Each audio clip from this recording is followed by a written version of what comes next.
Assalamualaikum warahmatullahi wabarakatuh. Halo lur, kumaha kabarna dinten ieu dararamang? Mugia urang sadaya sing dipasihan kasehatan jasmani sareng rohani, diperluas pintu rizki aya dina ridona ilahi robi. Nu utamina urang sadaya dipermudah dalam segala urusan, karena mun setiap masalah dipersulit, sampai kapanpun masalah moal bener-bener efekna jadi beban pikiran.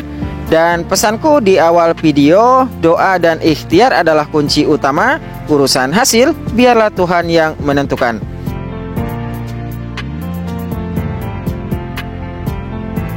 Jumpa lagi di Mitra Pertanian Channel, tempat berbagi informasi seputar dunia pertanian dengan metode ataupun cara perawatan semi organik. Dan ini perkembangan update terbaru cabai rawit kaliber usia 14 hari setelah tanam. 2 hari setelah dilakukan pemupukan kocor di usia 12 hari setelah tanam kemarin, alhamdulillah pertumbuhan tanaman hingga hari ini tumbuh dengan sehat dan optimal. Di usia 9 HST saya pruning 2-3 helai daun yang bawah ya, bertujuan agar nutrisi yang diserap terfokus pada pertumbuhan kuncup baru dan tunas. Karena daun paling bawah menurut saya sudah tidak produktif sehingga saya pangkas.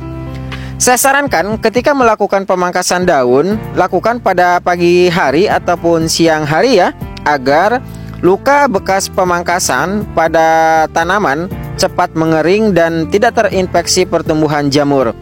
Jika pemangkasan dilakukan sore hari, setelah selesai pruning, segera lakukan penyepraian fungisida untuk pencegahan jamur dan bakteri. Tanpa bicara panjang lebar, untuk mempersingkat waktu dan durasi, baiknya simak dulu cuplikan berikut ini.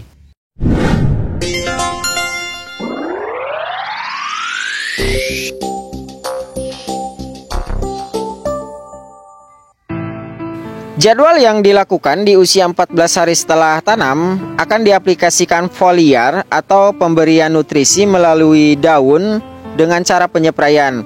Salah satu pupuk yang saya gunakan di usia 14 hari setelah tanam terfokus pada pencegahan virus Gemini, daun layu kering, kemudian bercak daun, layu fusarium, dan beberapa penyakit lainnya. Karena di usia 2 minggu ke atas setelah tanam, tanaman sangat rentan terserang virus Gemini ataupun kuning, keriting daun, dan penyakit layu. Perlu kawan ketahui juga bahwa virus kuning ataupun virus Gemini disebabkan oleh hama kutu kebul. Vektor penyebarannya sangat begitu cepat ya, seperti halnya hama kutu trip dan tungau penyebab keriting daun. Tempat favorit hama kutu adalah tanaman terong. Kutu kebul tinggal di suatu tempat, kemudian hingga pada tanaman cabai, kemudian dia menyuntik organ tanaman. Disitulah awal mula penyebaran virus Gemini menyerang ke seluruh organ tanaman hingga ke jaringan sel tanaman. Efek yang terjadi ketika tanaman terserang virus Gemini ataupun kuning, tanaman akan tumbuh kerdil, daun mengecil, dan warna daun berubah jadi kuning secara keseluruhan. Tanaman yang terserang virus Gemini biasanya sulit berbuah. Ketika sudah masuk fase pembungaan dan pembuahan, selalu terjadi kerontokan. Sekalipun tanaman tersebut bisa berbuah, hasilnya tidak akan optimal seperti halnya tanaman sehat pada umumnya.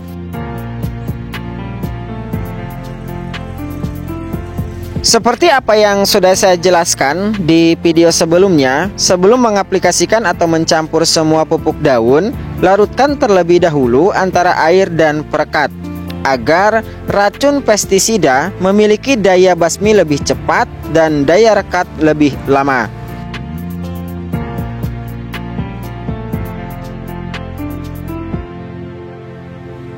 Untuk mencegah kedatangan hama kutu kebul yang jadi vektor penyebaran virus Gemini, saya gunakan bioaktivator dari Vertivot ya. Bioaktivator ini selain untuk pencegahan, bisa juga untuk pengobatan gejala penyakit seperti layu fusarium, layu bakteri, daun keriting, patek, bercak daun, dan penyakit lainnya yang disebabkan oleh jamur, bakteri, dan patogen. Cara kerja dari bioaktivator ini sistemik, kemudian untuk dosis pencegahan saya pakai 2 tutup per tangki 16 liter. Kemudian untuk antibodi agar tanaman ini memiliki perisai imun yang kuat dari serangan penyakit, saya gunakan fungisida skor dari merek Syngenta. Skor ini berbahan aktif difenoconazole 250 EC atau emulsible konsentrat.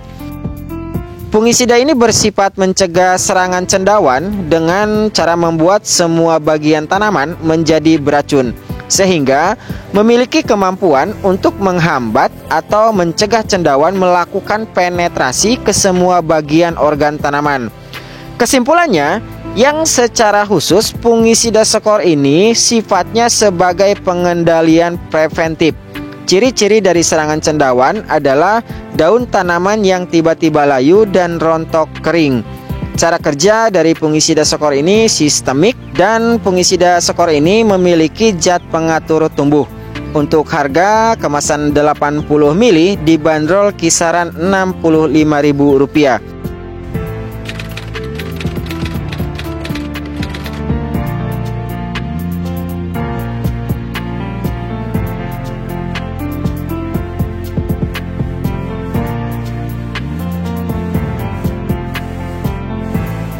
Selain bioaktivator dan fungisida skor, saya aplikasikan kalsium dari merek CNG Pak Tani. Komposisi pada pupuk ini memiliki kandungan kalsium cukup tinggi sebesar 26% dan nitrat sebesar 15%. Untuk harga relatif cukup murah, kemasan 1 kg kisaran Rp23.000. Kalsium memiliki peran cukup penting pada pertumbuhan kuncup daun muda dan ujung akar. Jika tanaman kekurangan kalsium, akan menyebabkan pertumbuhan terhambat ataupun kerdil dan berdampak pada menurunnya hasil panen.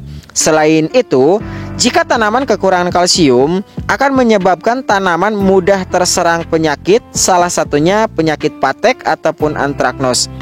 Teknik perawatan terbaik adalah melakukan pencegahan sejak dini untuk membuat imun tanaman lebih kebal dan memiliki jaringan-jaringan sel yang kuat dan lebih besar. Perlu kawan ketahui juga, terdapat dua jenis pupuk nitrogen ya, yaitu pupuk nitrat ataupun NO3 dan pupuk amonium ataupun NH4. Jika kawan bertanya, mana yang lebih baik antara nitrat dan amonium? Menurut pengalaman saya, lebih bagus nitrat ketimbang amonium. Karena nitrat dapat dengan mudah diserap oleh tanaman tanpa perlu melalui konversi. Nitrat berubah menjadi asam amino terjadi saat proses fotosintesis pada daun. Proses ini dipicu oleh energi matahari yang membuat tanaman memiliki penghematan energi. Sedangkan amonium harus diubah menjadi senyawa N di bagian perakaran yang kemudian disalurkan ke setiap organ tanaman melalui jaringan sel tanaman. Itulah kelebihan kalsium nitrat yang saya aplikasikan di usia 14 hari setelah tanam.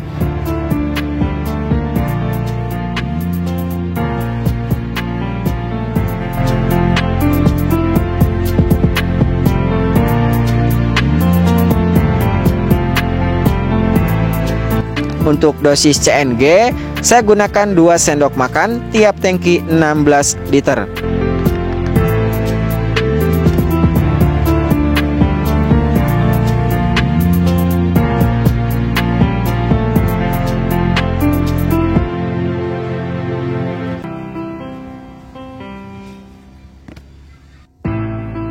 Gimana Lur? Apakah informasi yang saya sampaikan cukup jelas?